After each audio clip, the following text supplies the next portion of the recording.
See here. Oops, I froze up a little bit.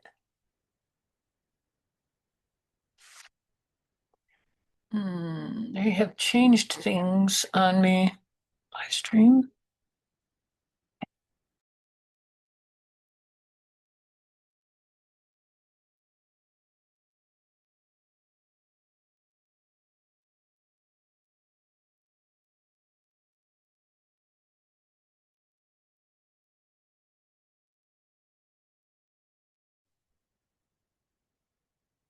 Can I just say one thing? Software updates. Are you feeling me? Oh my gosh. Took me a minute. I'm not technically late, I don't think, but still. So, welcome everybody to the weekly Career Alchemy broadcast, the live broadcast streaming on all your channels, including LinkedIn and YouTube and Instagram and Facebook too, I believe. And my name is Lori Swanson. So if you've never met me before, my name is Lori Swanson, and I am the CEO of Inspire Tech, a career coaching organization. And I'm also the founder of Career Alchemy Academy, which is also, I would say, a career coaching. Um, I do career coaching there, but it's more than that. It's a community of women gathering to for coaching in their careers, whether it's job search or some sort of career repositioning that's happening, but also um, we have events, speakers. We go to networking things together in the Chicagoland area, but it is virtual, so it's people from all across the U.S. and Canada are members. And so I would love to have you message me. We can jump on a call. We can talk about what's right for you. Is it private coaching? Is the community the best spot for you right now? Is it a combination? And so uh, that all to say, you know, follow the QR code or DM me on LinkedIn, send me a message out on the other channels, and let's chat. And today in the broadcast, um, I wanted to chat about, I want to ask you a question, I guess, to start, which is, are you in a career crisis? And is it time to amputate something? So I'm going to talk about crisis as well and what I mean by that. But this whole conversation today started with me listening to a podcast. And this one was Mel Robbins, a recent podcast from Mel Robbins. And she was interviewing Dr. Rahul Jandayal. And he is a brilliant man. He is a brain surgeon, neuroscientist, author, and it has great story, like a life story, which I'll touch on just a little brief bit of it today, because that's what had me thinking about this topic about a career in crisis. Um, but hearing him talk about his life trajectory and how different things happened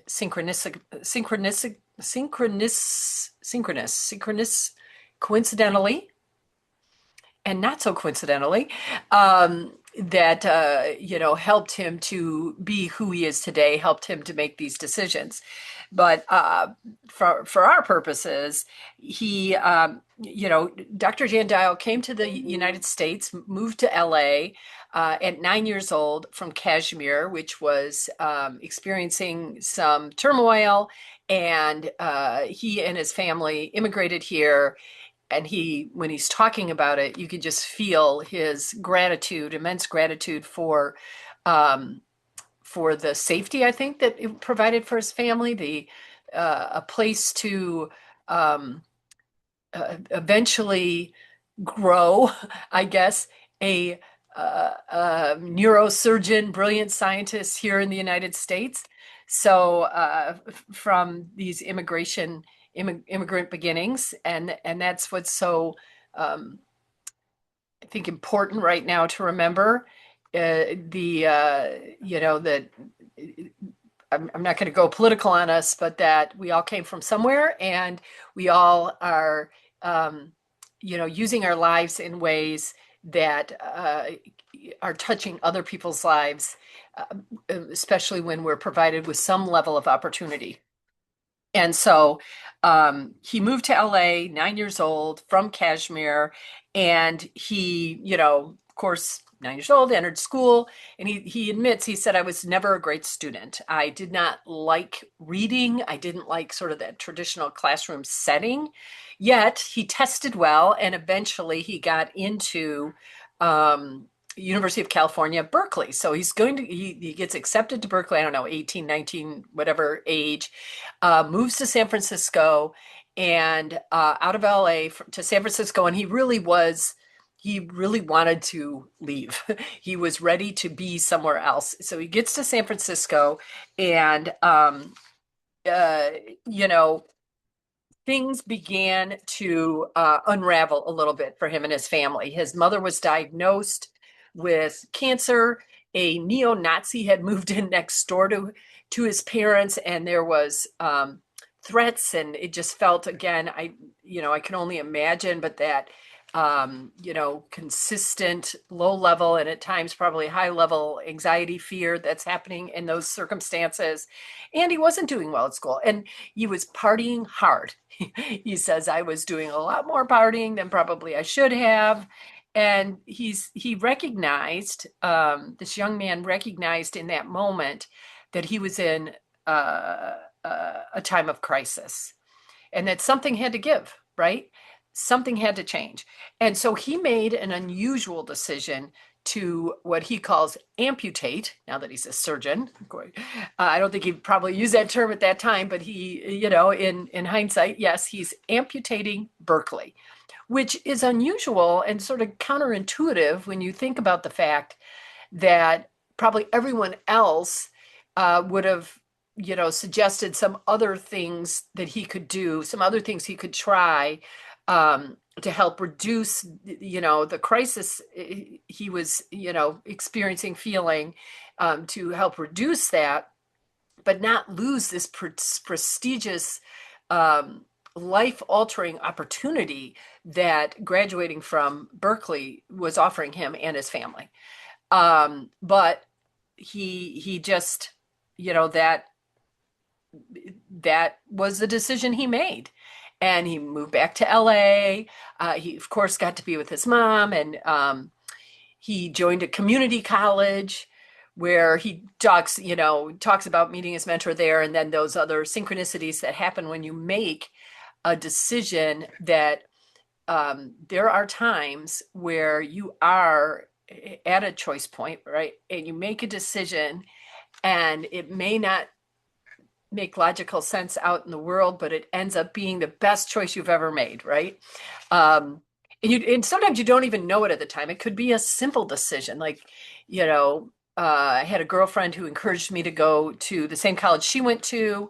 I had myself not had a great early experience. My freshman year in college was not ideal for me, and I was back at home just doing my thing, and waitressing and going to the community college here. And I had a friend who was like, you should apply to this school. You should go to this school, which ended up, I did end up applying there. And I and moved out of Illinois across the country to the University of Texas at Austin. And at the time, it wasn't, it was sort of just like, oh, okay, I'll apply, kind of an off the cuff decision. But it ended up being one of the most important choices that I've ever made. And so sometimes those choices that you make are, seem very simple and ordinary. And then other times you're sort of back up against the wall, and you realize that you're experiencing what Dr. Jan Dial called crisis. And as I'm listening to him, I'm thinking to myself, I have been this year feeling a similar sense of being in crisis, though I would not have used that word until I heard this podcast. And then, of course, I do the deep dive and like, what is crisis? What is the definition of crisis? I mean, crisis seems so dramatic to me. I never would have called where I was, um, uh, me being in crisis. Like I wasn't physically experiencing war, right? My company had been solidly growing at a comfortable pace. I have, married to my just the best guy. We have a really stable and loving relationship. My kids are doing well. I have a great, group of friends, and it all looks really, on paper looks really good, and it's not even on paper, it is really good. And I was feeling, um what, you know after hearing this and thinking about this, I was feeling, um what this level of crisis, and how the dictionary defines crisis is that it's simply a time in your life where you have to make a difficult decision, so you've got competing priorities, or you have, um you're noticing your actions, like he's partying a little too hard and he's noticing that in his, um, mind. He recognizes that that's not an ideal path for him to be on. He's also got, he's concerned about his mother, and he doesn't like the idea of them feeling threatened by the neighbor. And so he's got all of these things, and it's a crisis because he has to stop sort of ignoring what's happening and make some sort of a decision. He's at a choice point about what's going to happen next. Does he just keep living this life, pretending that, the home front will take care of itself, pretending that his partying is just, what college kids do and it's not a problem? And, um, or does he recognize that he's in some level of crisis and that a decision needs to be made? Some sort of a decision needs to be made that's going to alter something, right? And that's what the dictionary defines as a crisis, is when a difficult decision needs to be made. So it's not necessarily chaos or this disaster has just occurred. It's a decision point that you feel is almost inevitable. Like, it's becoming that difficult. And for me, what I was experiencing at the time, my form of crisis was that I was noticing that my sleep was not as good as it had been.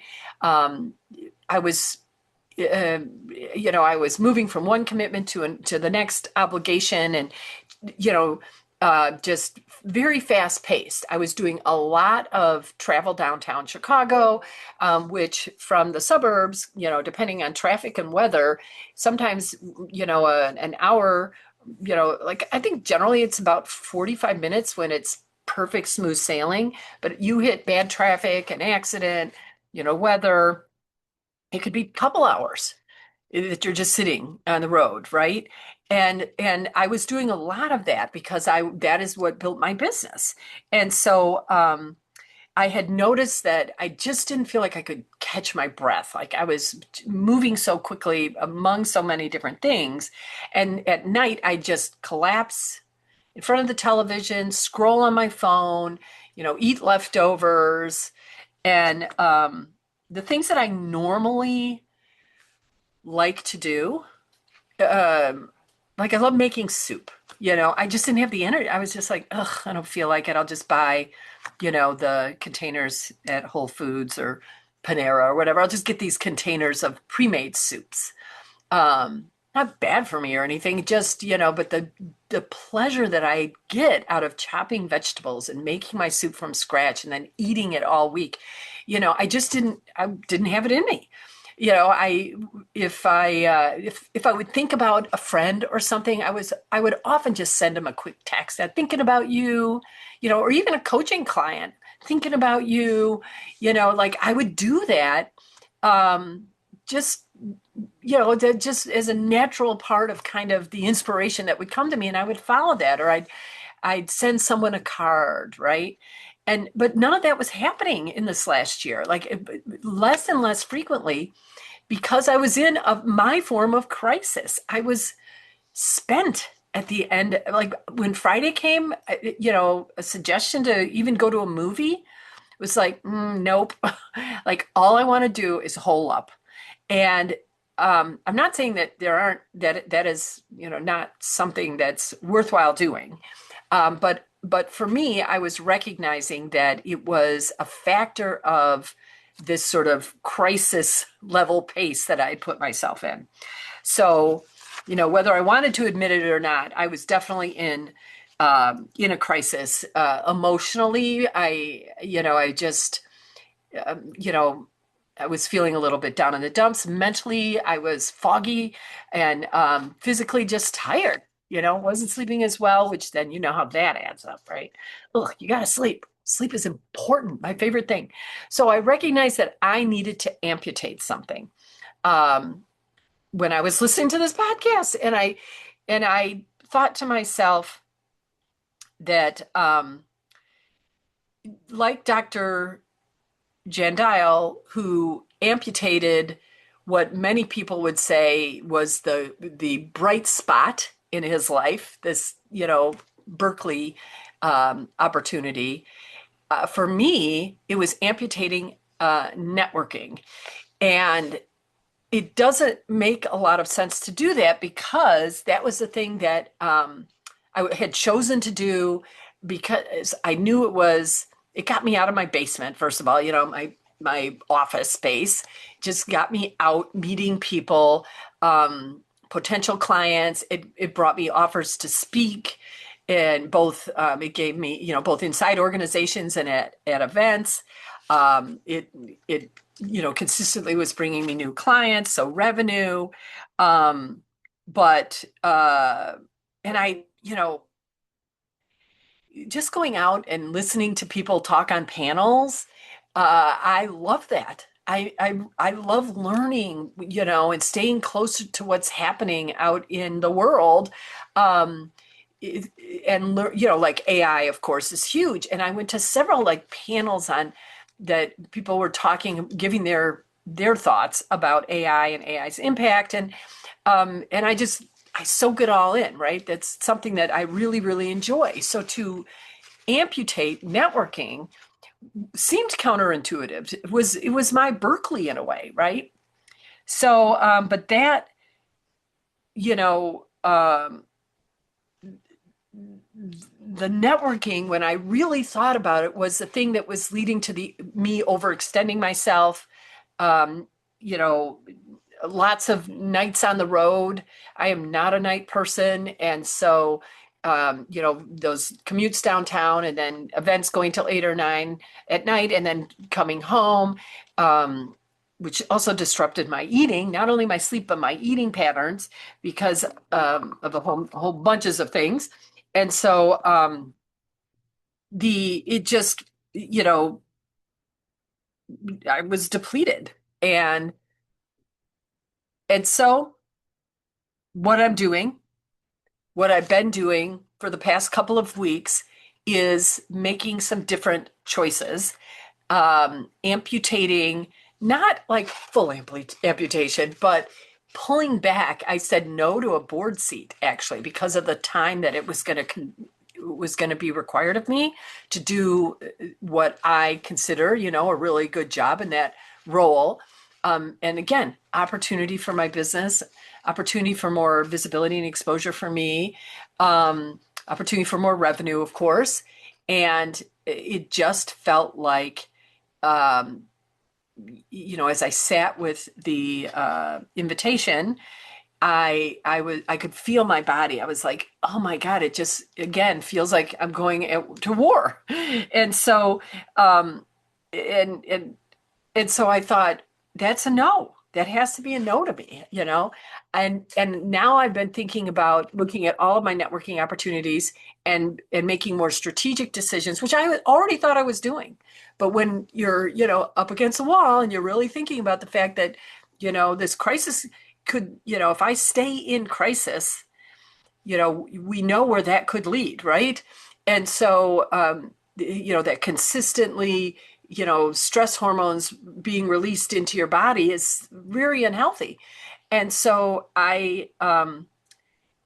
I needed to become even more strategic and intentional about my networking. So I started to, um, I'm pulling out some of the networking. I am looking for more morning events.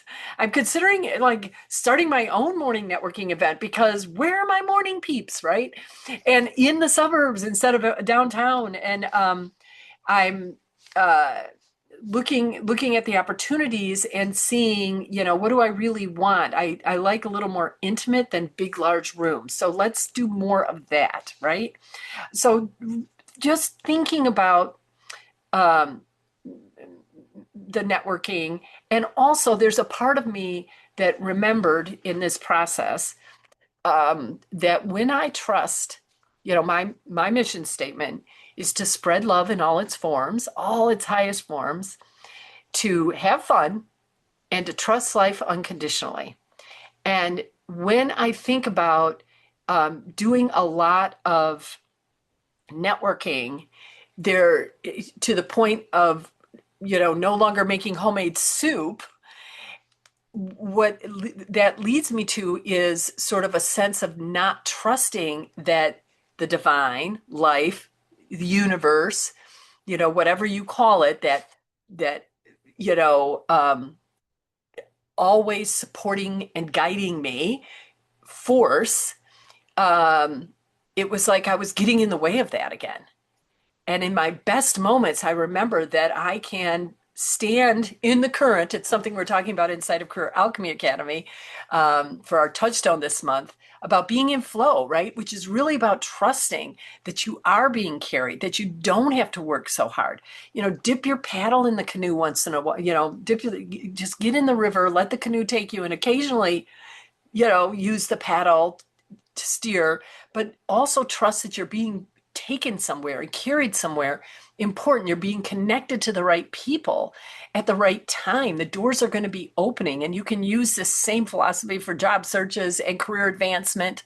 That instead of um, thinking that I've got to control every aspect of how my business grows and how I meet new people, and that I can allow this. I can do less, and that can actually create more and better connections and opportunities for my business. I say that out loud. I don't know how that might happen, but that's what I'm thinking.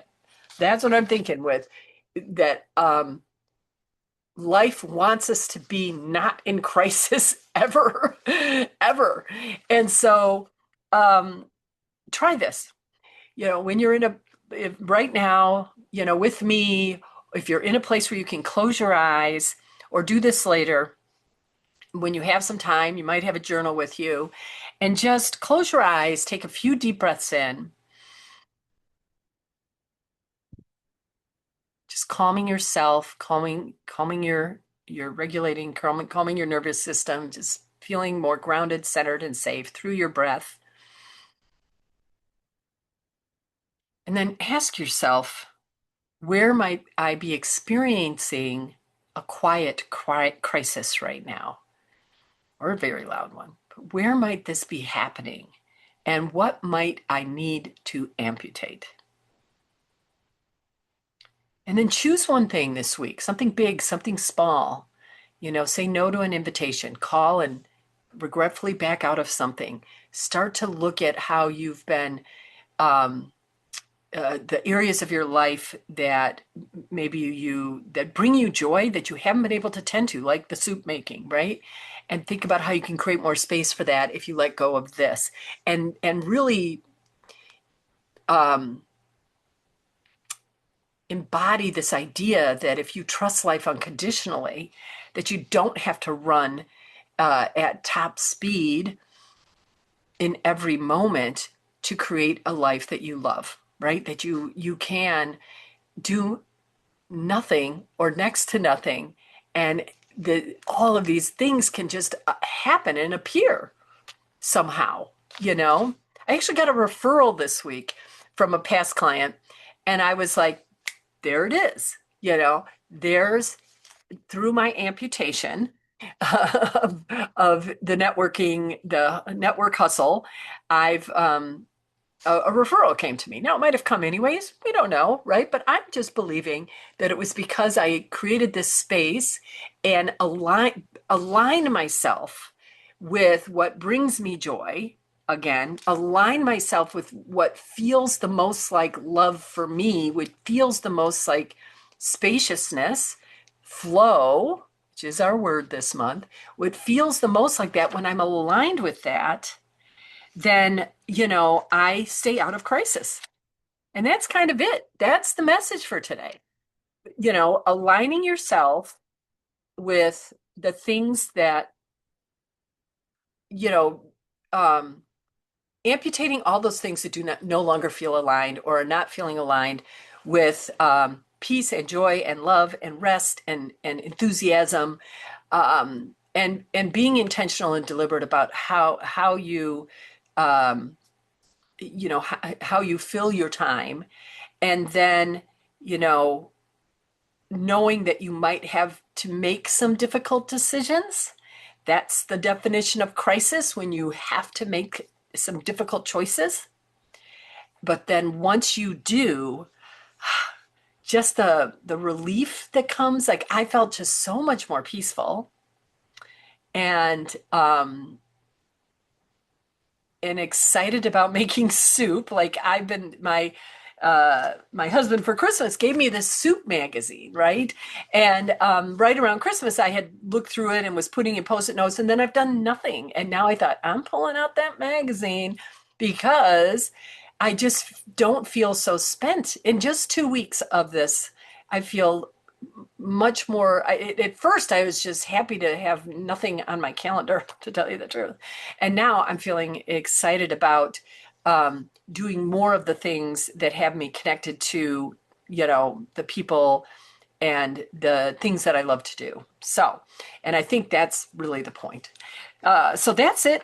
Just um, notice this week what you can amputate, and then do a gentle amputation of anything that may be creating some level of crisis in your life, recognizing that making some hard decisions sometimes is the best thing you can do for your health, physical, mental, and emotional health, the best thing you can do for your relationships and for your career. You can move your career out of crisis by amputation. We're all surgeons here. We're all surgeons here. So thank you so much for joining me this week. Next week, same time, same channels. And looking forward to that topic, which is, because I've already written. Here's the thing, I'm ahead on my blog. And I have to say, there must be a direct line between, the networking um, and creating a blog ahead of time. Usually I have a personal deadline of Thursdays for my blogs, but this week I turned it in on Monday. And I'm like, oh my gosh, this feels so good. It feels so good to be out of crisis and to be able to do things ahead of time. And so I can actually tell you the topic, which many times I can't because I'm so scheduled out. But this time it's about, are you being quiet fired? And the 7 signs that it might be happening and what you can do about it. So tell all your friends and get on a call with me, and let's get you inside this career alchemy community where you can get more aligned with who you are, working the way you're meant to be working, with the people you're meant to be working with, doing the work you're meant to be doing in this non-crisis way. So that's my promise to you, that this is possible. I'm doing it for myself. People inside of Career Alchemy Academy are doing it. Do not wait. Amputate other things. Create space for Career Alchemy instead. That's it. I'll talk to you all soon. Peace as always. Love and connection. Community.